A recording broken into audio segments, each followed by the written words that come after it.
देखो अभी का जो हम लोग पढ़ रहे हैं, हम लोग पढ़ रहे हैं, आज का क्लास जो होगा वो होगा बौद्ध संघ की विशेषता। तो बौद्ध संघ की विशेषता में हम लोग क्या देखने वाले हैं कि बौद्ध संघ जो है ये इतना ज़्यादा फेमस क्या हुआ, इसकी सबसे खास बात क्या है, ये किस वजह से इतना विशेष है।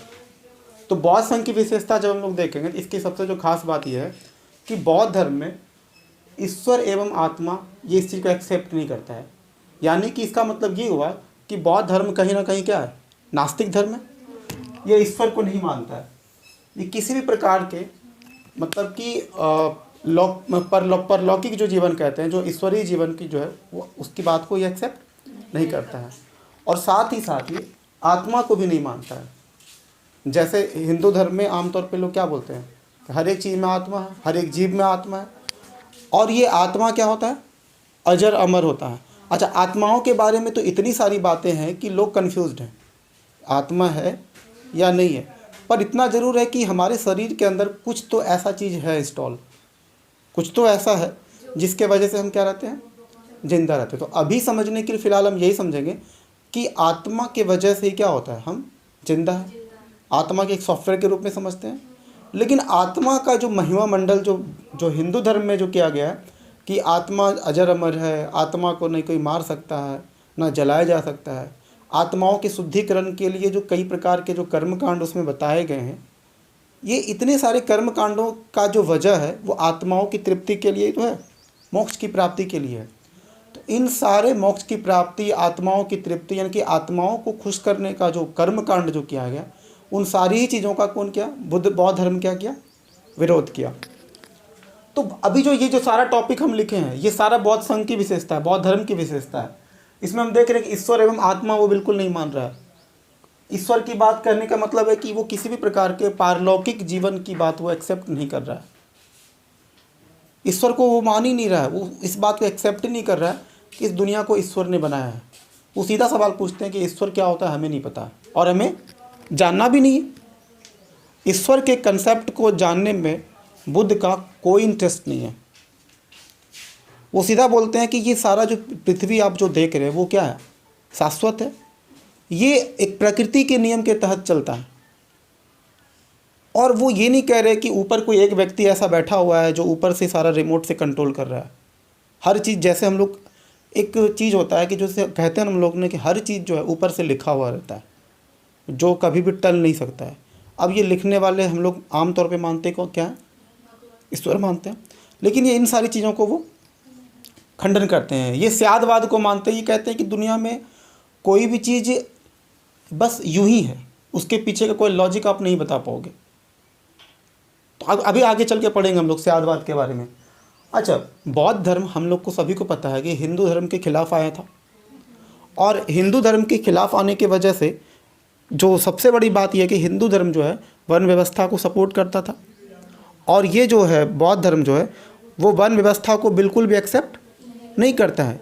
यानी ये जो वर्णाश्रम सिस्टम है, जो कि सबसे ऊपर में ब्राह्मण को, फिर क्षत्रिय को, फिर वैश्य को, फिर शूद्र को जो एक खास हायरार्की के साथ जो सेट किया गया है, वो इस जो सिस्टम है, इस सिस्टम को वो बिल्कुल भी नहीं मानते हैं। क्योंकि उस सिस्टम के माध्यम से सभी का अपना अलग अलग क्लास है। निश्चित रूप से सारे मनुष्य को अलग अलग क्लास में बांटा गया है, और ये इस क्लासिफिकेशन से बौद्ध धर्म बिल्कुल भी एग्री नहीं करता है। तो यानी कि वर्णाश्रम सिस्टम को नहीं मानते हैं। अच्छा, अगर हम बात करें कि महात्मा गांधी वर्णाश्रम को मानते थे कि नहीं, वो बिल्कुल मानते थे। वो कहते थे वर्ण व्यवस्था तो बहुत ही ज़रूरी है, वर्ण व्यवस्था बहुत ही नेसेसरी है, ऐसा महात्मा गांधी कहते थे। लेकिन रियलिटी क्या है, रियलिटी ये है कि वर्णा सिस्टम से ये जो है बहुत ही नाराज़ थे। कौन, बुद्ध। अच्छा, उसके बाद अगर बात करते हैं पुनर्जन्म, बौद्ध धर्म जो है पुनर्जन्म को मानता है। पुनर्जन्म का मतलब क्या है कि हाँ, जैसे आपकी अगर मृत्यु होती है तो आपके अंदर से जो चीज़ें निकलती है। अब देखो यहाँ बड़ा कन्फ्यूज़न है, एक तरफ ये आत्मा को मानते भी नहीं और दूसरी तरफ ये खुद भी कह रहे हैं कि कुछ ना कुछ ऐसी चीज़ें होता है जिसके वजह से हम मरते हैं, और मरने के बाद फिर वो किसी दूसरे जीव में दोबारा उसका पुनर्जन्म होता है। यानी ये जो मृत्यु और जन्म का जो पुनर्चक्रण है, जो ये जो पुनर्जन्म है, ये चलता रहेगा। और ये कब तक चलेगा, तृष्णा का नाश ना। मतलब सीधी सी बात है, ये कहना चाह रहे हैं कि जब तक आपके अंदर शिक्षा का अभाव है, ज्ञान की प्राप्ति जिस दिन आपको हो जाएगी उस दिन आपको ये जो सिस्टम है, ये जो पुनर्जन्म, इस पुनर्जन्म से आप क्या हो जाएंगे? मुक्त हो जाएंगे, फ्री हो जाएंगे। तो अब ये पुनर्जन्म कैसे मिलेगा? पुनर्जन्म से जो मुक्ति है वो कैसे मिलेगा? तृष्णा, तृष्णा की, यानी कि अगर आपके अंदर इच्छाओं का अभाव हो जाए तो आप जीते जी भी मोक्ष प्राप्ति कर सकते हैं। और जब आपका एक बार मोक्ष की प्राप्ति हो जाएगी, फिर आपका जब निर्वाण की अवस्था हो जाएगी, निर्वाण के मतलब क्या होता है? जीवन और मरण के चक्र से मुक्ति। तो जिस दिन आप जीवन और मरण के जो चक्रण है उससे जिस दिन आप मुक्ति पा लेंगे, उसी दिन से आपका ये जो पुनर्जन्म है, यानी कि जीवन और मरण का जो चक्र है, उससे क्या पा लेंगे? आप फ्री हो जाएंगे। उसके बाद अगर हम बात करते हैं तो ये धर्म कहीं ना कहीं ब्राह्मण धर्म की तुलना में ज़्यादा उदार भी था। अच्छा, उदार का यहाँ का मतलब क्या होता है? यहाँ पे अगर हम इसका समझना चाह रहे हैं, उदार और लोकतांत्रिक, ये चीज़ समझना। उदार क्या होता है? उदार का मतलब एक तरह से लिबरल। लिबरल कहने का मतलब है कि जो बहुत ही ज़्यादा मतलब सॉफ्ट हो, मतलब कोई भी चीज़ में रिजिड ना हो। जैसे ब्राह्मण धर्म में होता है ना कि अछूतों को ये नहीं करना है, जैसे कि महिलाओं को और शूद्रों को वेद पढ़ने का अधिकार नहीं, उनको मंदिर में भी मना किया जाता है। खास करके जो शूद्र हैं उनको तो मंदिरों में भी जाने से रोका जाता है। अच्छा, इसके वजह से क्या होता है कि कई सारे जो हैं व्यक्ति जो हैं उसी धर्म के लोग, उस धर्म से लोग नाराज़ है कि नहीं? ब्राह्मण धर्म यानी कि जो हिंदू धर्म का जो ये जो सिस्टम है, उस सिस्टम के वजह से वो क्या रहते हैं? नाराज़ होते हैं। और जो अपने आप में क्या है? गलत भी है। तो ये धर्म उदार है। उदार का मतलब है कि इस धर्म में ज़्यादा रूल्स रेगुलेशन नहीं है, ज़्यादा टाइटली रूल रेगुलेशन नहीं है, जिनको आराम से, मतलब कि कोई जो वैसा जो टाइट रूल रेगुलेशन होता है कि महिलाओं को ये नहीं करना है, हाँ, रिस्ट्रिक्शन कम है।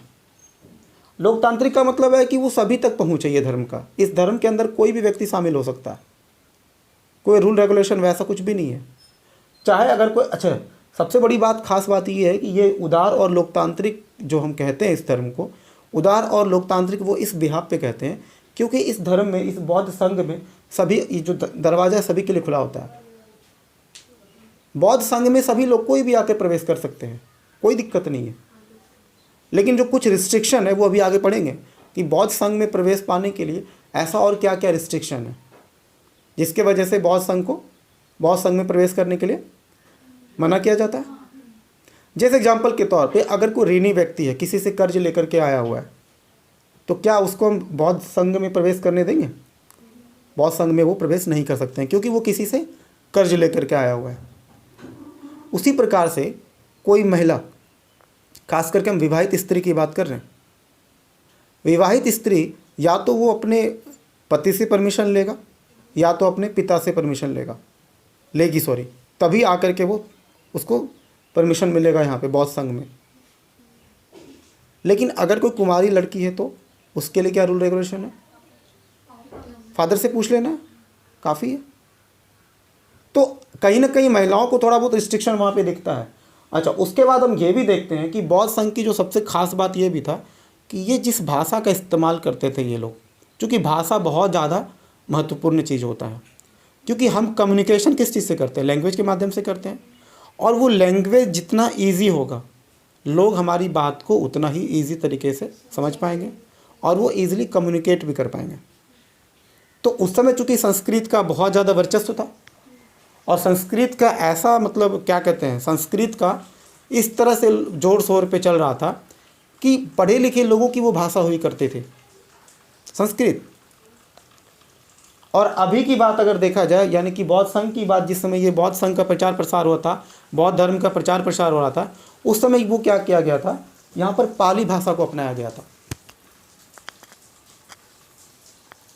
तो पाली भाषा को अपनाने से सबसे खास बात क्या हुआ कि पाली भाषा को अपनाने से जो सबसे बड़ा फ़ायदा हुआ कि सभी लोग इस भाषा में सहज थे और ईजिली समझ में आता था ये भाषा। और ये बहुत बड़ा वजह रहा कि बौद्ध संघ के नियम को लोग आसानी से समझ पाए और सभी लोग इस भाषा का इस्तेमाल करने लगे। और इससे क्या हो गया, इससे जो पाली भाषा को अपनाने से जो सबसे बड़ा जो फ़ायदा दिखता है, वो क्या फ़ायदा दिखता है? इसके वजह से सभी जनमानस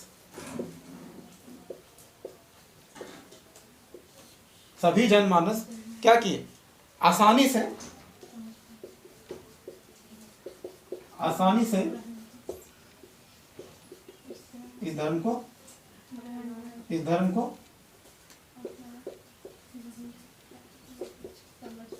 समझ पाए।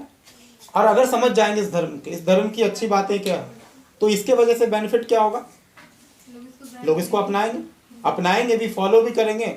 और इसके वजह से क्या हुआ, इस धर्म का प्रचार प्रसार बहुत ही ज़बरदस्त तरीके से होगा।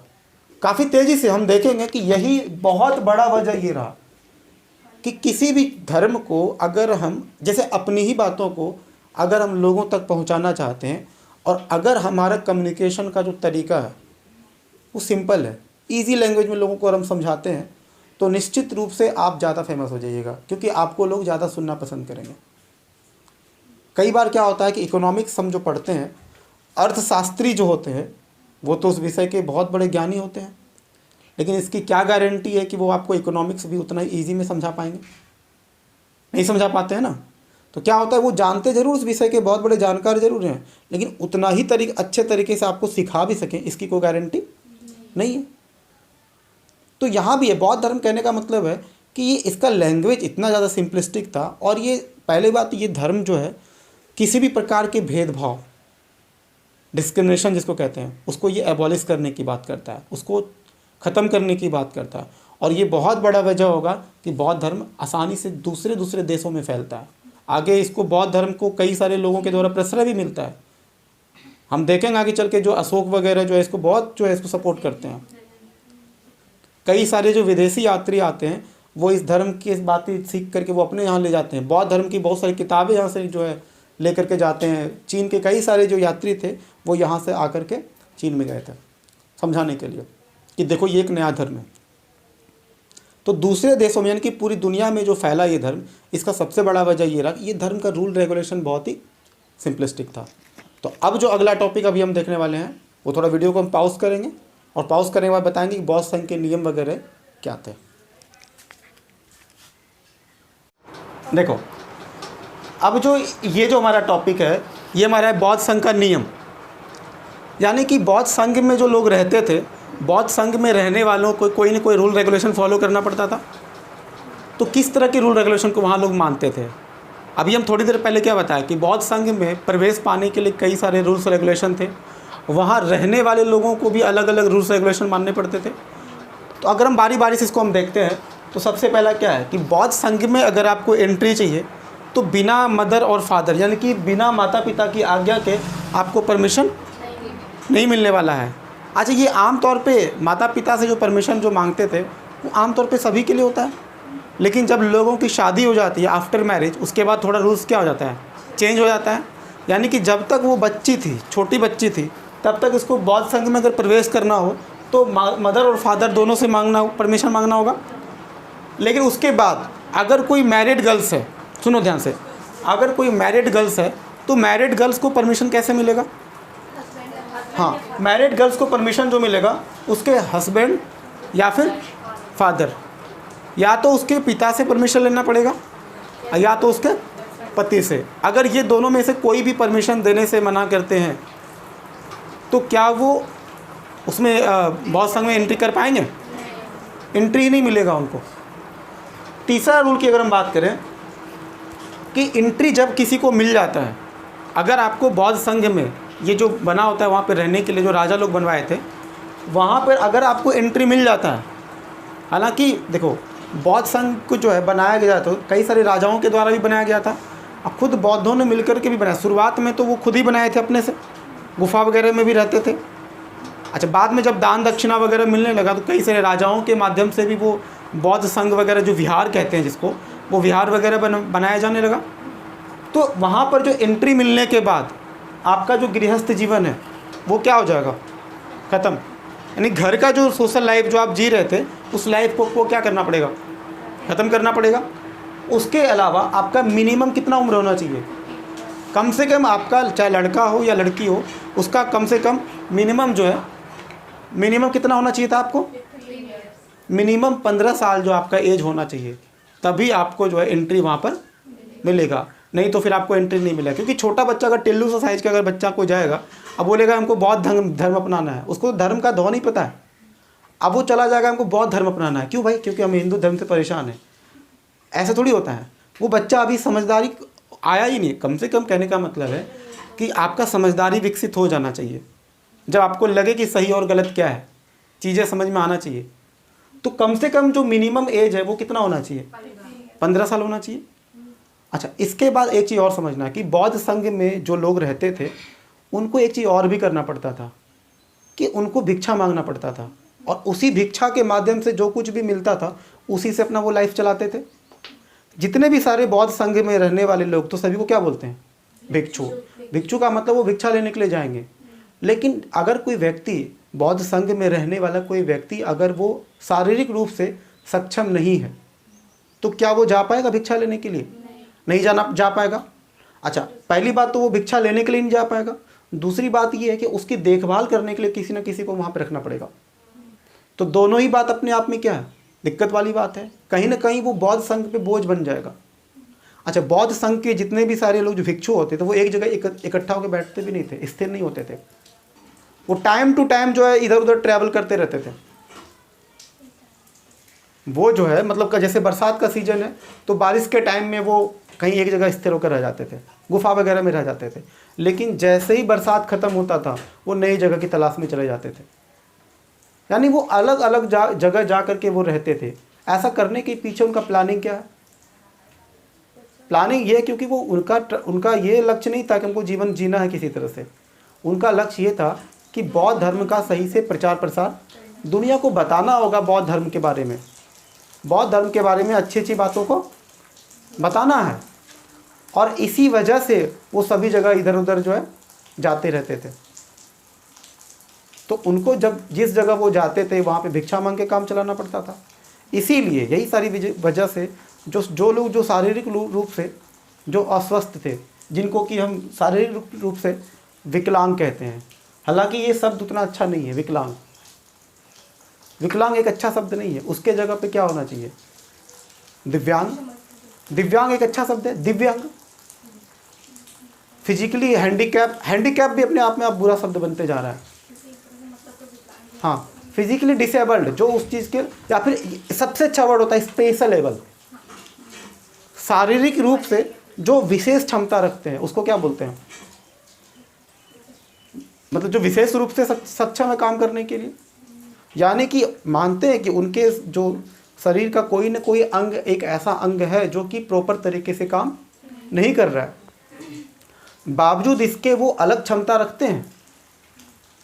तो अब इसी चीज़ को जो पहले दुनिया विकलांग के रूप में जिस चीज़ को देखते थे, अब उसको पॉजिटिव वे में लिया जा रहा है। और मेरे ख्याल से ये बहुत ही अच्छा शब्द है। विकलांग एक बुरा शब्द है। बेहतर क्या होगा? दिव्यांग कह लो, या फिर जो विशेष क्षमता से रहित व्यक्ति होते हैं, लेस। ठीक है। अच्छा, तो यानी कि अब यहाँ पे सिर्फ समझने के लिए हम इस भाषा का इस्तेमाल करें। चाहे तो इस शब्द को हम मिटा करके हम यहाँ पर क्या लिख सकते हैं? क्योंकि वो उस समय ये नियम बनाया गया था इसलिए वहाँ पे विकलांग लिखा गया था, क्योंकि उस समय ये शब्द था। हाँ, अभी आप इसको जगह पे क्या सकते हैं? दिव्यांग कह सकते हो। दिव्यांग जो लोग हैं। अच्छा, ऐसे व्यक्ति जो कहीं ना कहीं से वो ऋण लेकर के, कर्ज लेकर के आए हुए हैं किसी और से, उनको भी ये बौद्ध संघ एंट्री करने नहीं देता है। क्योंकि ऐसे में ये हो सकता है कि विजय माल्या के नेचर का हो, पैसा लेकर के आया और बोलेगा कि नहीं हम तो बौद्ध संघ में प्रवेश कर गए। और बौद्ध संघ में एक बार प्रवेश करने का मतलब है कि फिर आपको मतलब आपका अपना जो पहले का जो पहचान था वो खत्म हो चुका है। अब आप ऋणी रहे कहाँ? अब तो आप बौद्ध संघ के सदस्य बन चुके हैं, आप पर किसी का कर्ज नहीं है। यानी कि पिछला जो बकाया जो भी था आपका वो सब खत्म। तो इसी वजह से अच्छा, बौद्ध को पता था बुद्ध को ये बात पता था कि अगर हम ऐसे लोगों को नहीं रोकेंगे तो हमारा जो बौद्ध धर्म है वो पूरी तरह से कोलैप्स कर जाएगा। क्योंकि लोग ऋण लेंगे, वो चले आएंगे यहाँ पर।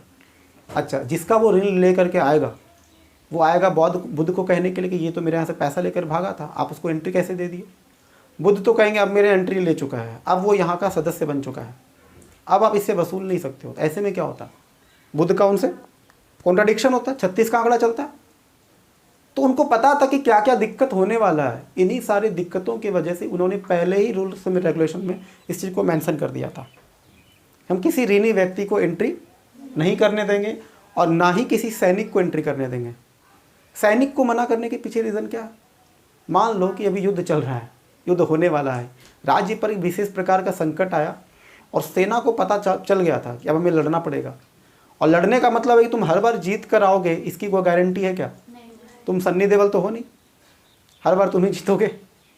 रियल लाइफ में क्या होता है, लोग जब किसी से मारपीट होता है तो उसमें पिटता भी और पीटता भी है, खुद पिटता भी है और दूसरे को भी 2-4 हाथ लगा देता है। तो मामला बराबर का चलता है। 90s के फिल्मों की तरह तो है नहीं। अच्छा, 90s के फिल्मों का खास बात ये था कि 2 तरह का होता था, या तो हीरो मारपीट के आ जाता था, या तो पहले हीरो पहले मार खाएगा अच्छे से, बहुत मार खाता था पहले, उसके बाद अचानक से पता नहीं कौन सा तूफानी ताकत जगता था अंदर से और फिर वो आते एक एक करके सबको एकदम धुनाई शुरू कर देता था। पुरानी फिल्मों का सुनील शेट्टी है ना। अच्छा, अक्षय कुमार भी, सैफ अली खान भी अपने टाइम में खूब पिटाई खाता था। हर एक फिल्मों में देखो पहले खूब पिटता था वो। तो सेना वगैरह चूंकि मना ना कर सके, अब देखो अब वो सेना अगर लड़ने से मना कर दे, वो बोलेगा कि नहीं अब हम जा रहे हैं बौद्ध धर्म को अपनाएंगे, हमको सेना नहीं रहना। तो ऐसे में राजा सेना रख पाएगा क्या? नहीं रख पाएगा। और इसी वजह से वो सेना, चूंकि सेना को इसमें एंट्री करने से वो मना कर, बोले नहीं आपका काम है सुरक्षा करना, राज्य की सुरक्षा करने का जिम्मेदारी आपका है, और इसी वजह से आपको एंट्री नहीं करने दिया जाएगा। उसके अलावा जो दास है उनको क्यों मना किया गया? अच्छा, दास तो खरीदा हो जाता है ना, पहले दासों का खरीद फरोख्त होता था, दास और दासी दोनों का खरीदा बेचा जाता था। गुलाम, अगर कोई किसी का पर्सनल गुलाम है, सपोज दैट मान के चलो अगर वो कोई किसी का पर्सनल गुलाम है, तो वो गुलाम अगर चाहे तो अपनी गुलामी से आज़ादी पाने के लिए वो हमेशा कोशिश करेगा। उसको तो बुरा लगेगा ना, कोई किसी के अंडर में हर समय रहना चाहेगा क्या? कभी नहीं रहना चाहेगा। गुलाम कभी भी गुलाम बन के जीना पसंद। अच्छा, ऐसे में उसके अंदर बगावत के सुर आएंगे, वो चाहेंगे कि हम बगावत कर करके ये जो गुलामी की बेड़ी है उसको हम तोड़ दें। अच्छा, अगर ये बेड़ी तोड़ेंगे तो जो मालिक खरीदा था उस मालिक का तो घाटा हो गया। ऐसे में सबसे ज़्यादा अगर बौद्ध धर्म में कोई अपनाता आता तो वो कौन आता? दास या दासी आता। और इसके वजह से क्या होता है, उस गुलाम का जो मालिक था उस मालिक से क्या होता, बौद्ध धर्म का पंगा होता। तो देखो, बौद्ध खुद नहीं चाहता है कि सेना के माध्यम से हम राजा से पंगा लें, बुद्ध खुद नहीं चाहते थे कि हम दास के माध्यम से उसके मालिक से मेरा पंगा हो। और ऋणी व्यक्ति से को अगर हम एक्सेप्ट करते हैं तो जो महाजन है मेरा उससे भी 36 का आंकड़ा चलेगा। यानी वो सभी से दुश्मनी मोल नहीं लेना चाहते थे, लड़ाई झगड़ा से दूर रहना चाहते थे। वो चाहते थे कि इस धर्म को अगर हम बढ़ाना है तो सारे विवादों से दूर रहना पड़ेगा, क्योंकि अगर आप विवाद के चक्कर में पड़ गए तो आपका धर्म का विस्तार नहीं हो पाएगा। इसलिए हम लोगों को रियल लाइफ में भी देखो, अगर पढ़ाई लिखाई बेहतर करना है, लाइफ में कुछ आगे करना होता है, बढ़ना अगर होगा, आपको कई सारी चीज़ों को अनसुना करना पड़ता है, इग्नोर करना पड़ता है, और उसको छोड़ करके हमें तभी हम इसको आगे हो पाएंगे। समझ में आ रहा ना। तो दिव्यांग जन से तो खैर वो खुद ही किसी पर डिपेंड हो जाएंगे, उनके वजह से तो पूरा जो बौद्ध संघ में लोग हैं वो सारे अस्त व्यस्त हो जाएंगे, क्योंकि सभी को देखभाल करना होगा। दिव्यांगों को इस वजह से नहीं एक्सेप्ट किया गया, ऋणी व्यक्ति को इसलिए नहीं किया गया क्योंकि महाजन से ये पंगा चाहते नहीं थे, सैनिक से इसलिए नहीं चाहते थे, सैनिक को इसलिए एक्सेप्ट नहीं करे थे क्योंकि ये राजा से पंगा नहीं लेना चाहते थे, और दास को इसलिए एक्सेप्ट नहीं क्योंकि दासों का जो मालिक है उससे भी ये पंगा है। ये सारे ही अमीर लोग हैं, और अमीर लोगों से अगर आप दुश्मनी मोल लेते हो तो निश्चित रूप से आपका जो है पतन निश्चित है। आगे चल के बौद्ध धर्म में पतन भी हुआ। हालांकि हम ये नहीं कहेंगे कि इसका वजह ये रहा कि ऋणी और सैनिक व्यक्ति को एक्सेप्ट किया इस वजह से, नहीं। पतन होने का रीज़न ये खुद ही रहा कि बौद्ध धर्म में इतना ज़्यादा धन संपत्ति आने लगा कि अब भिक्षु लोग भीख मांगने के लिए छोड़ दिए। राजा लोग सोना चांदी खाने पीने का इतना सामान देने लगा, उनको लगा अब जरूरत क्या है कहीं इधर उधर जाने का। जब सभी के पास संपत्ति वगैरह इतना ज़्यादा हो तो वो चाहेंगे भीख मांगना। ऐसे में सभी लोग क्या बोलते हैं उसको, निकर्मण्य हो गए। एक जगह पर वो स्थिर रहने लगे, जम के खाना पीना मेहनत करना छोड़ दिए, और धीरे धीरे जो बौद्ध धर्म है वो क्या हो गया, अड्डा हो गया। ठीक है, ये वाला पूरा समझ में आया। उसके बाद देखते हैं, अच्छा बौद्ध संघ में वोटिंग होता था। ये वोटिंग क्यों होता था किसी बात को? जैसे मान लो कि बौद्ध संघ का मठाधीश, उसका हेड जो होगा, हर एक संघ का यानी कि हर एक विहार का कोई ना कोई तो हेड होगा, चुना जाएगा ना उसको। जैसे राजा का चुनाव होता था पुराने समय में, वैदिक सभा के टाइम में सभा और समिति के माध्यम से राजा का चुनाव होता था, कबीले का जो सरदार था उसका चुनाव होता था। तो इस समय क्या होता था, जो मठ का जो मठाधीश होगा उसका जो सिलेक्शन होता था वो या तो डायरेक्ट वोट के माध्यम से या फिर इनडायरेक्ट। अब यहाँ पे डायरेक्ट और इनडायरेक्ट का मतलब क्या होता है? डायरेक्ट का मतलब होता है कि सीधा हम सब लोग मिल करके चुन लेंगे, भाई यही मेरा पसंद का आदमी है, इसी को यहाँ पर मठ का मठाधीश बना दो। इनडायरेक्ट का मतलब क्या होता है? इनडायरेक्ट का मतलब होता है कि हम 5 लोगों को चुने और उस 5 लोग आपस में तय करेंगे कि कौन बनेगा। इसको हम क्या बोलते हैं? इनडायरेक्ट। जैसे अभी जो हम पीएम का जो चुनाव करते हैं, फिर सीएम का जो चुनाव होता है, वो कैसे होता है? इनडायरेक्ट तरीके से ही तो होता है। तो इसी तरह के तरीके से पहले भी वोटिंग होता था और उस बौद्ध संघ के जो मठाधीश होते थे उनका चुनाव इस प्रकार से होता था। इसके अलावा जब देखें, ये जो प्रस्ताव है जिसको इंग्लिश में क्या बोलते हैं? इसको इंग्लिश में कहते हैं रिजोल्यूशन। इसका मतलब क्या होता है? अब ये पहले लिखा हुआ जो चीज़ समझ, प्रस्ताव को पारित करने के लिए मिनिमम 20 लोग चाहिए। मेरी बात को समझो। बौद्ध संघ में अगर जैसे कोई फैसला लेना होता है, कोई भी फैसला, जैसे कि मान लो कि कल से भिक्षा मांगने के लिए जो है जो लोग जाएंगे उनका टाइमिंग क्या होगा, कितने बजे से लेकर के कितने बजे तक वो भिक्षा मांगेंगे, इसका वो टाइमिंग सेट करना चाह रहे हैं। या फिर मान लो कि जो दान दक्षिणा मिलता है उस दान दक्षिणा का किस प्रकार से बंटवारा हो, किसी भी प्रकार का जो भी रूल्स रेगुलेशन अगर जो हो रहा है, क्योंकि बिना रूल्स रेगुलेशन का तो चलेगा नहीं। तो कोई एक बात पर अगर फैसला होगा तो ऐसे में क्या होगा, सभी लोगों का मत चाहिए, लोग मीटिंग करेंगे। समझ में आ रहा है ना? तो देखो, प्रस्ताव का मतलब होता है किसी बात पर सहमति अगर हमको करना है, सहमति लेना है, तो सहमति लेने के लिए कुछ ना कुछ तो लोग चाहिए। जब तक सभी लोग मिलकर के फैसला नहीं करेंगे तब तक हम कोई रूल कैसे बना सकते हैं? जैसे अभी भी लोकसभा में जो बिल पास होता है, लोकसभा या राज्यसभा में जो बिल पास होता है वो कैसे होता है? सभी लोग मिलकर के वोटिंग करते हैं। अच्छा, वोटिंग करने के बाद, अच्छा वोटिंग जो करते हैं उसके बाद ही तो सहमति बनता है ना। लेकिन लोकसभा या राज्यसभा में मिनिमम कुछ ना कुछ तो लोग होना चाहिए ना। अब पता चला कि 10 ही जो है सांसद आए यहाँ पे बैठे हुए, अब मात्र 10 लोग सांसद वही लोग आए जो उस बिल के पक्ष में थे, वो बोलेंगे हाँ हाँ ये बिल सही लग रहा है, इसको पास कर देना चाहिए, और पास कर दिए। तो अगर हम बिल को पास करें वो कानून बन जाता है। तो कानून बनाने से पहले आपको लोगों की सहमति लेनी चाहिए, और ऐसा नहीं कि मतलब कि 2 4 5 आदमी मिलकर फैसला ले लिया। या उस समय की बात, जैसे अभी की ही बात करें तो कम से कम जितने भी लोकसभा का जितना टोटल मेंबर है, कितना लगभग टोटल मेंबर है 545 है, उसका 10% मिनिमम चाहिए। यानी कि कम से कम 10% का मतलब कितना हो गया 55। तो कम से कम सांसद भवन में कम से कम 55 लोग जब तक मौजूद नहीं रहेंगे किसी भी बिल पर फैसला होगा। प्रस्ताव रखा ही नहीं जाए। प्रस्ताव का मतलब ये होता है कि सभी लोग अपना अपना सुझाव दे रहे हैं कि हाँ इस बिल में ये खामी है, ऐसा नहीं होना चाहिए, वैसा नहीं होना चाहिए। तो सुझाव देने वाले लोगों में भी कम से कम कितना लोग होना चाहिए, और यही जो मिनिमम लोग होना चाहिए, यानी कि किसी सभा को आयोजित करने के लिए जो न्यूनतम संख्या होता है उसी को कहते हैं कोरम। और ये शब्द बहुत इंपॉर्टेंट है, कोरम। बार बार ये आएगा आगे चल के, और ये शब्द अभी ही पढ़ लेंगे ताकि पॉलिटी में भी जरूरत नहीं पड़ेगा इसको अलग से पढ़ने का। तो लोकसभा का भी जो चलता है, लोकसभा का भी जो कार्यकाल जो चलता है, जो संसद में जो काम चलता है, वहाँ भी मिनिमम सदस्य चाहिए होता है तभी काम चलता है, वरना क्या होगा, नहीं चलेगा, स्थगन कर दिया जाता है, रोक दिया जाता है काम को। जैसे पढ़ाने के लिए अगर मान लो इतने सारे लोग हैं, कम से कम 5-6 लोग आएंगे तो हम पढ़ा देंगे, लेकिन पता चला कि मात्र 2 लोग आया, हम पढ़ा पाएंगे?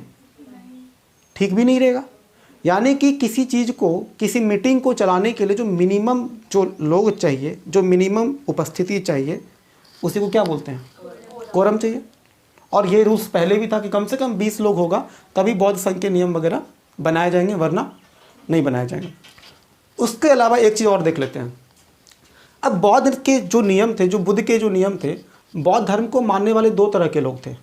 एक ऐसे व्यक्ति थे जो बौद्ध संघ में रह करके फॉलो करते थे बुद्ध को, बुद्ध के अष्टांगिक मार्ग को, बुद्ध के जितने भी रूल्स रेगुलेशन थे सभी चीज़ को फॉलो कर रहे थे।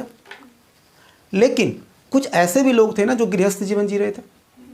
क्या वो बुद्ध को नहीं मानते थे या वो बौद्ध धर्म को नहीं अपनाए हुए थे? तो जैसे जो उपासक और उपासिकाएं जिसको बोलते थे हम, वो उपासक या उपासिकाएं कौन थे? जो गृहस्थ जीवन को जी रहे थे। अच्छा, जो गृहस्थ जीवन को नहीं जीते हैं उनको क्या बोलते हैं? भिक्षु या, तो ध्यान देना, चाहे वो भिक्षु भिक्षुनी हो या फिर उपासक हो या फिर उपासिकाएं। उपासक हो गया उसका पुल्लिंग रूप और उपासिकाएं उसकी स्त्रीलिंग हो गया। तो चाहे वो उपासक या उपासिकाएं हो या फिर भिक्षु और भिक्षुनी हो, इस दोनों ही तरह के लोग बौद्ध धर्म को फॉलो करते हैं। बस अंतर क्या है? ये घर में रह के फॉलो करते हैं और ये कैसे फॉलो करते हैं? हाँ, भिक्षु या भिक्षुनी ये सन्यासी जीवन जीते हैं। और ये सन्यासी जीवन जीने का मतलब क्या है? आपको बौद्ध संघ में रह करके वहाँ के रूल्स रेगुलेशन को फॉलो करना पड़ेगा, भिक्षा मांगना पड़ेगा, घर घर जा करके भीख मांगना पड़ेगा। ये रूल बना हुआ था पहले। तो यही था बौद्ध संघ के नियम। तो ऐसा करते हैं, इसको पहले फिर पॉज करते हैं और पॉज करने के बाद फिर बौद्ध धर्म से जो रिलेटेड जो कई सारी जो इंपॉर्टेंट फैक्ट है, जो शब्दावली है, उसको देखते हैं। ठीक है, पॉज कर लो। देखो, बौद्ध संघ से संबंधित जितने भी सारे इंपॉर्टेंट जो फैक्ट है उसको हम देख लेते हैं अभी। जैसे सबसे पहले देखते हैं कि ये नत्ति और वृत्ति, ये नत्ति और वृत्ति क्या होता है? नत्ति और वृत्ति का मतलब होता है कि सभा में प्रस्तावित प्रस्ताव को, प्रस्ताव मतलब यहाँ पर क्या है? रिजोल्यूशन। जैसे कोई बिल अगर हम पारित करना चाहते हैं तो पहले क्या करना? एक कागज़ के रूप में हमको पहले पेश करना पड़ता है। पहले कागज़ के रूप में क्या करना पड़ता है? लोकसभा में या राज्यसभा में पेश करना पड़ता है। तो उस समय भी जो रूल्स रेगुलेशन बनाना पड़ता था, यानी कि प्रस्ताव हम देना चाह रहे हैं, उस प्रस्ताव को सभा में प्रस्तावित जो प्रस्ताव होता है उसी प्रस्ताव को हम पहले क्या बोलते थे? नत्ति या वृत्ति। जैसे फलाने आदमी एक प्रस्ताव रखना चाहते हैं, इसका मतलब वो क्या रखना चाहते हैं? नत्ति या वृत्ति। तो नत्ति या वृत्ति का मतलब क्या होता है? सभा में प्रस्तावित प्रस्ताव। प्रस्तावित मतलब होता है प्रस्तुत करना। क्या प्रस्तुत करना चाह रहे हैं आप? एक प्रस्ताव रखना चाहते हैं, एक सुझाव रखना चाहते हैं। उस सुझाव को ही रखने को क्या बोलते हैं? नत्ति या, ये एक तरीका हुआ कि भाई ये व्यक्ति नत्ति या वृत्ति रखना चाहता है, यानी कि ये अपनी कुछ बातों को रखना चाहते हैं। आप लोग थोड़ा सा गौर फरमाइएगा। उसी प्रकार से दूसरा जो तक क्या है? अनुसावन। ये सारे थोड़ा शब्द भले टेढ़ा है, लेकिन इसको हम समझ लेंगे एक बार में ही, ताकि फिर दिक्कत ना करे। अनुसावन, अनुसावन का मतलब क्या होता है? जो प्रस्ताव आप रखे थे, हो सकता है कागज़ के रूप में आप रखे थे, क्योंकि आमतौर पे जो बिल पास होता है वो पेपर के रूप में ही होता है। तो प्रस्तावित जो प्रस्ताव है, उस प्रस्ताव को क्या करेगा? एक व्यक्ति मिलकर पढ़ेगा उसको कि भाई ये आदमी देख लो क्या सुझाव दिया है। तो प्रस्तावित जो प्रस्ताव है उस प्रस्ताव को पढ़ना, सबके सामने हम पढ़ रहे हैं कि फलाना आदमी ये बात ये कहना चाह रहा है। तो जो बैठ करके जो कागज़ पढ़ता है, उस पेपर पढ़ने वाले को क्या बोलते हैं? उस तरीके को क्या बोलते हैं? अनुसावन। यानी कि जो नत्ति या वृत्ति आया था उसको हम क्या कर रहे हैं? अनुसावन कर रहे हैं। तो नत्ति वृत्ति का अनुसावन करने का मतलब होता है कि जो प्रस्ताव आया था उसको हम क्या करें? सभी के सामने पढ़ रहे हैं, सुना रहे हैं सबको कि सुनो भाई ये क्या अपना सुझाव रखना चाहता है। तो अनुसावन रख ले, अनुसावन हो गया। अनुसावन करने का मतलब है कि फिर इस प्रस्ताव को क्या करेंगे? फिर इस पर बहस होगा। किसी भी कानून पे फिर क्या होता है? बहस होता है। मतलब कि जो बिल होता है उस पर फिर बहस बने होगा, यानी कि बहुमत से। यानी कि ये कैसा होना चाहिए? बहुमत। बहुमत का मतलब क्या है? कि मैक्सिमम लोगों की रजामंदी होनी चाहिए। बहुमत का मतलब क्या हो सकता है? हो सकता है कि 50% से ज़्यादा भी हो सकता है, या 2/3 भी हो सकता है किसी खास कंडीशन में। हम लोग जब पॉलिटी का सेगमेंट पढ़ेंगे तो वहाँ पर देखेंगे कि जब कोई साधारण कानून पारित करना होता है तो वहाँ पर 1/3 लोग भी अगर सपोर्ट में है तो उसके वजह से हो जाता है। लेकिन जब भी कोई विशेष बहुमत अगर पारित करना होता है, जैसे कि संविधान में संशोधन करना है, ये बहुत बड़ी बात है। जब भी कोई बड़ी बात है, इसके लिए क्या करना पड़ेगा हमको? 2/3 वोट तो चाहिए। मतलब कि जितने लोग हैं जो सभा में प्रस्तुत हैं उसका 2/3 लोग हाँ बोलेंगे तब संविधान में संशोधन होगा। समझ रहे हो? अच्छा, कभी कभी क्या होता है कि कुछ विशेष जो संविधान संशोधन में कई बार क्या होता है कि राज्यों से संबंधित भी कुछ बड़े बड़े कानून, कई बार क्या होता है राज्यों से परमिशन लेना पड़ता है। आधे से ज़्यादा राज्य अगर परमिशन देंगे तब होगा। जैसे जीएसटी पे जो कानून आया था, जीएसटी जो आया था, जो लागू हुआ, जीएसटी तो संविधान संशोधन है। संविधान में संशोधन करके ही जो है जीएसटी लाया गया। तो जीएसटी कैसे लागू हुआ होगा? पहले तो 2/3 से मत विशेष बहुमत से वो बिल को पारित करना पड़ा, उसके अलावा आधे से ज़्यादा राज्य उस पर हामी भरे होंगे, हाँ बोले होंगे हाँ चलो ठीक है जीएसटी ले आओ, तब जाकर ये कानून बना था। तो स्पेशल कानून बनाने के लिए स्पेशल वोटिंग भी चाहिए, विशेष बहुमत चाहिए। लेकिन हालांकि यहाँ पर ये बातें नहीं कह रहा, यहाँ पे कह रहा है कि बहुमत होना चाहिए, मतलब अधिकांश लोग आपका जो नीति आवृत्ति है उससे सहमत होना चाहिए। जो आप सुझाव रखना चाहते हैं, अगर अधिकांश लोग उस पर सहमति व्यक्त करते हैं तो फिर ये आपका कानून बनेगा, वरना नहीं। तो जो बहुमत से जो पारित प्रस्ताव है उसी को क्या बोलते हैं? मुकस्सिम।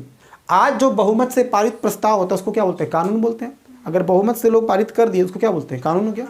उसी प्रकार उस समय उसको क्या बोलते थे? मुकस्सिम बोलते। क्या बोलते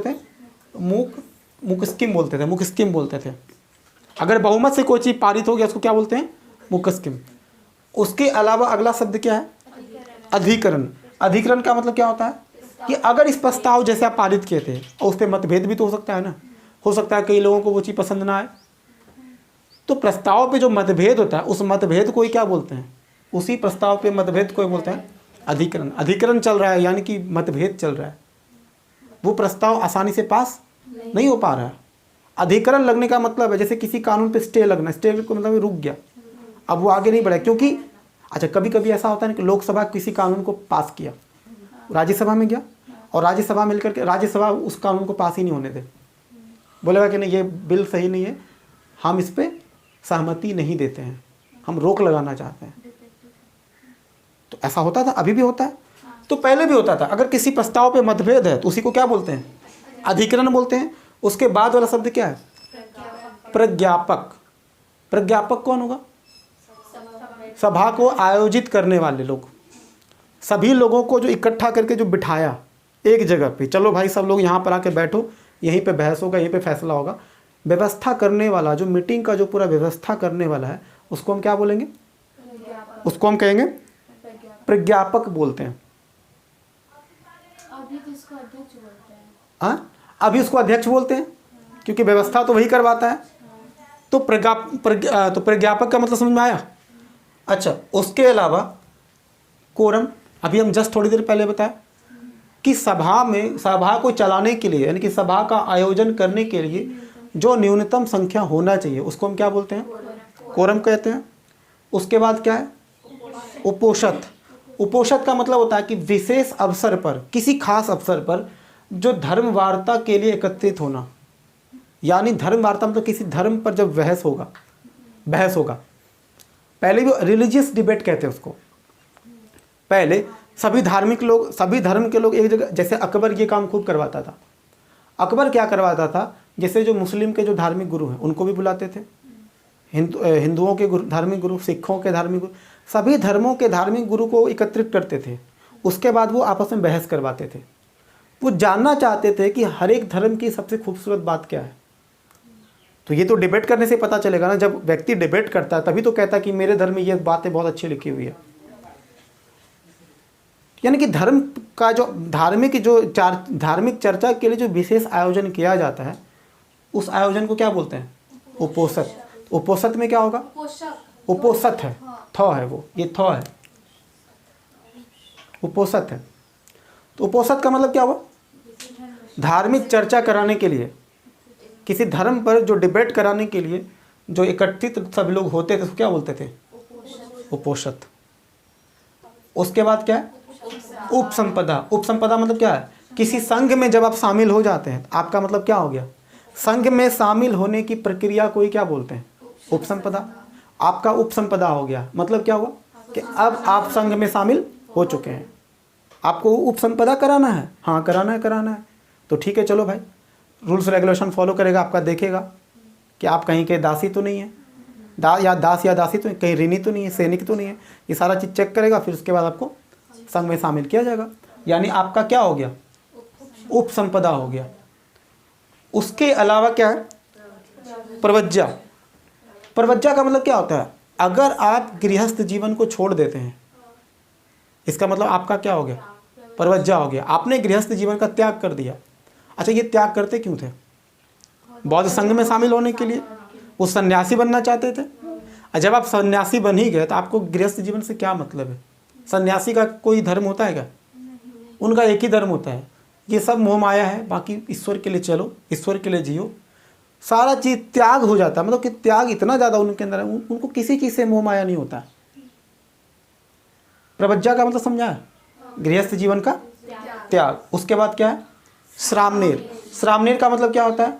प्रवज्जा ग्रहण करने वाला। जो व्यक्ति गृहस्थ जीवन को त्यागा, उस व्यक्ति को क्या बोलेंगे? श्राम। ये श्रामनेर जो आया है वो प्रवज्जा लेकर आया है। इसका मतलब क्या है? ये जो व्यक्ति है, जो श्रामनेर है, वो क्या किया है? प्रवज्जा। इसका मतलब है कि वो गृहस्थ जीवन का त्याग किया और तभी वो। तो बारी बारी कर एक बार तेजी से रिवीजन कर लेते हैं। नत्तीय वृत्ति का मतलब क्या होता है?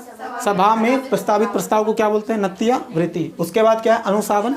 अनुसावन का मतलब क्या होता है? प्रस्ताव, जो प्रस्ताव पाठ है उसको क्या करना? उसको पढ़ना, सबको सुनाना कि देखो भाई ये व्यक्ति इस बात को रखना चाहता है सभी के सामने। उसके बाद भूकस्किम का मतलब क्या होता है? कि बहुमत से अगर किसी प्रस्ताव को पारित कर देते हैं, जो कानून बन जाता है, उसको क्या बोलते थे उस समय? भूकस्किम बोलते थे।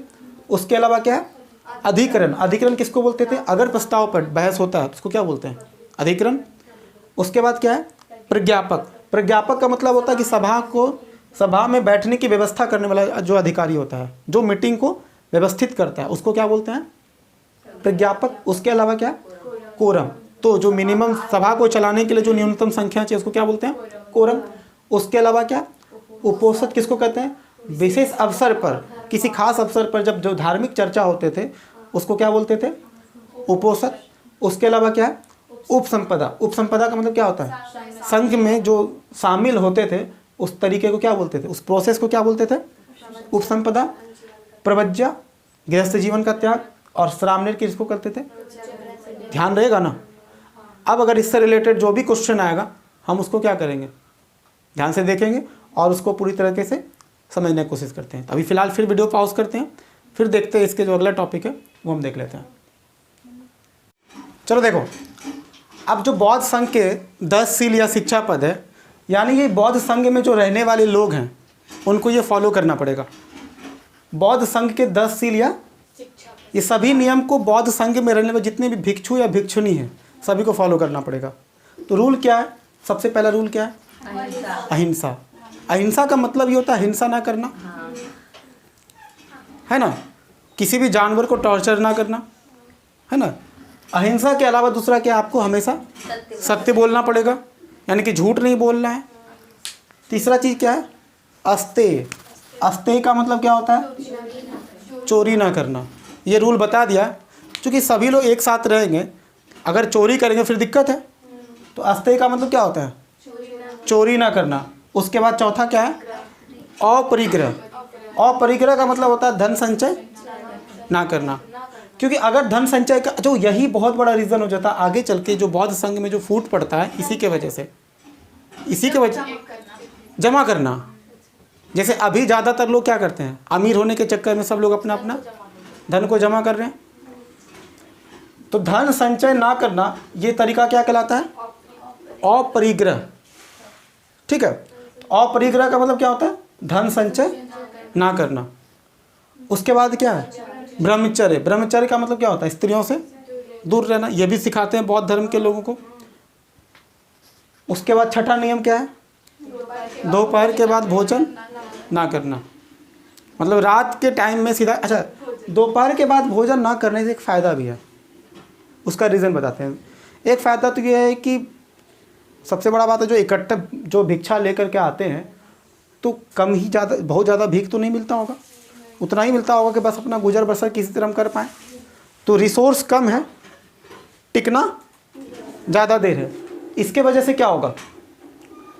तो अच्छा, दूसरा बात ये है कि खाने से 2-4-5 घंटा पहले अगर हम खाना, मतलब सोने से अगर 2-4-5 घंटा पहले अगर हम खाना खाते हैं, इसके वजह से फ़ायदा ये होता है कि डाइजेस्टिव सिस्टम हमारा अच्छे से काम करता है। सोएंगे तो फिर हमें किसी तरह का एसिडिटी का प्रॉब्लम नहीं होगा।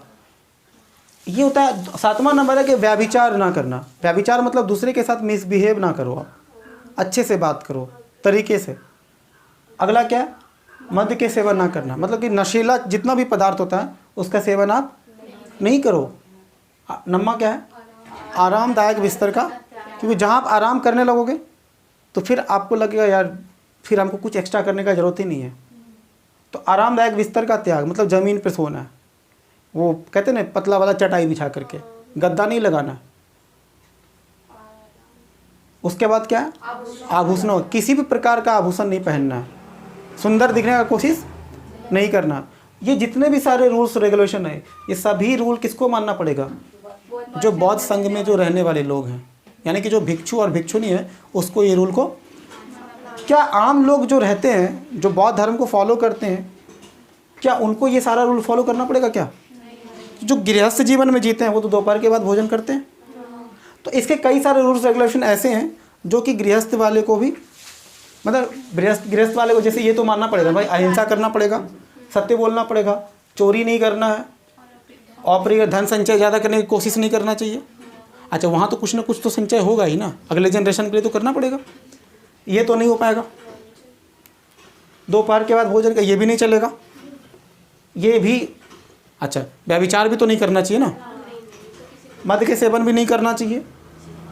अच्छा, आरामदायक बिस्तर तो उसको चाहिए भाई, क्योंकि गृहस्थ जीवन जी रहा है। और आभूषण का त्याग क्यों करे वो? ठीक है, तो ये सारा जो था वो बौद्ध संघ के 10 सील या शिक्षा पद है। अब बौद्ध संघ के जो त्रिपिटक है उसको पढ़ करके आज की क्लास हम यहीं पे ख़त्म करते हैं। ठीक है, तो पॉज कर दो भी, त्रिपिटक देखो। अब ये हमारा जो लास्ट टॉपिक है वो है बुद्ध के त्रिपिटक। त्रिपिटक का मतलब क्या होता है? त्रि मतलब होता है 3, और पिटक मतलब होता है किताब। पिटक का मतलब क्या होता है? एक ऐसा बुक है जिसमें बौद्ध धर्म से रिलेटेड सारी बातें लिखी हुई है, और यही एग्जाम में कई बार पूछा जा चुका है। उसमें विनय पिटक है, अभिधम पिटक है और सुत्त पिटक है। ये तीनों किताब का नाम है। तो विनय पिटक, ये जितने भी सारे किताब है उसमें सबसे छोटा किताब कौन है? विनय पिटक। उससे थोड़ा बड़ा किताब कौन है? अभिधम पिटक। उसके बाद कौन है? सबसे बड़ा किताब कौन है? सबसे मोटा वाला किताब कौन होगा? सुत्त पिटक। तो विनय नाम से लगता है, विनय मतलब विनम्र, विनम्र मतलब छोटा, तो सबसे छोटा, ऐसे भी समझ सकते हैं इसको। अच्छा, विनय पिटक में किस बात को लिखा गया कि बौद्ध संघ के जितने भी आचार विचार और जो नियम निषेध होता है, नियम निषेध का मतलब किसी चीज़ को रिस्ट्रिक्शन भी तो किया गया वहाँ पे, जैसे मद वगैरह नहीं पीना है, मद निषेध, वही शराब वगैरह। तो उसमें जितने भी सारे जो अभी जो 10 रूल रेगुलेशन देखे, उसमें कई सारी चीज़ें मना किया गया था करने के लिए। तो ये कई सारी बातें वो कहाँ लिखा गया? बौद्ध संघ के जितने भी आचार विचार वो नियम है वो कहाँ लिखा गया होगा? इसी में, विनय पिटक में लिखा गया होगा। उसके अलावा अभिधम पिटक किसको कहते हैं? जो पिटकों में मध्यम है, जिसका किताब का साइज का थोड़ा सा क्या है, इसके तुलना में थोड़ा ज़्यादा मोटा है। तो उसमें क्या लिखा हुआ है कि बुद्ध के जितने भी आध्यात्मिक और दार्शनिक विचार हैं, यानी कि बुद्ध के जो विचार है, जैसे आत्मा है या नहीं है, ईश्वर है या नहीं है, पुनर्जन्म होता है कि नहीं होता है, ये जो कई सारे जो विचार, जो बुद्ध के जो विचार, जो भी थोड़ी देर पहले भी पढ़े थे हम, वो सारे जो आध्यात्मिक और दार्शनिक विचार जो है वो कहाँ लिखा हुआ है? अभिधम पिटक में लिखा हुआ है। उसी प्रकार से सुत्त पिटक में अगर देखा जाए तो वहाँ पे बुद्ध के जितने भी उपदेश हैं, याद करो जब बुद्ध जब पहली बार सारनाथ जाएंगे उपदेश देने के लिए, तो वो कई सारे जो उपदेश होगा वो कहाँ पे संकलित किया गया होगा? सुत्त पिटक में लिखा गया होगा। तो बुद्ध के उपदेश वो संवादों का संकलन। तो बुद्ध के कई सारी जो बातें हैं जो उन्होंने उपदेश के माध्यम से दुनिया को जो बताने का कोशिश किया था, वो सारी बातें कहाँ लिखी हुई है? सुत्त पिटक में। तो आज का क्लास हम लोग यहीं पर त्रिपिटक तक ही जो है ख़त्म करते हैं। फिर आगे जो अगला जो चैप्टर आएगा मेरा, तो चैप्टर क्या मतलब इसी चीज़ को थोड़ा हम आगे कंटिन्यू करेंगे। अभी 2-3 क्लास मेरे ख्याल से और भी बौद्ध धर्म चलेगा। ठीक है, तो आज का यहीं पर रहने देते हैं। ठीक है, बाय।